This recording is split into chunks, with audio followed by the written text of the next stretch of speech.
sinasabi ng babae? Oo, ang ginagawang pagkain ba doon? Nilagyan niya ng pagkain.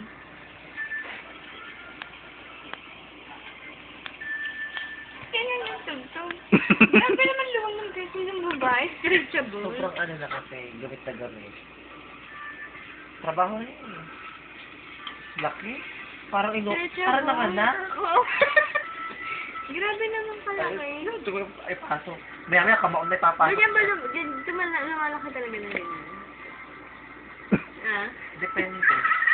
Ay! Ano yun?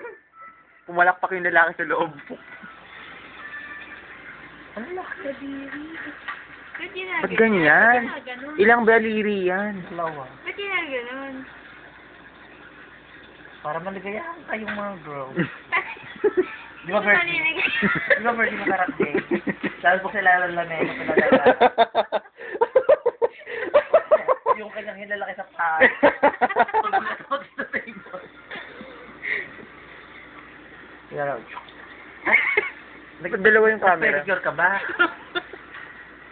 Sabi na ni Margie, dali na, di ba tapos si Margie timpla natin? Oo nga. Nagkakatapos. Bayan!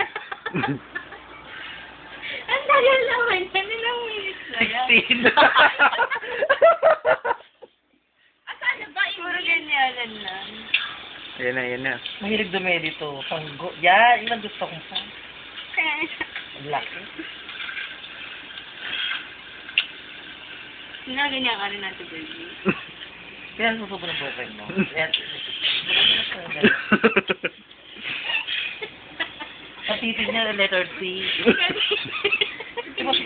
So, Eric sa letter C, oh. Ba't ganyan? Totoo bang ganyan? Yun ang ganyan. Jesus, ganyan yung inuna mo. Tanga. Ay, hindi. Kinukopya ni Chris? Makakakya mo ba yan? Hindi. Sa balihin! Joke! Joke.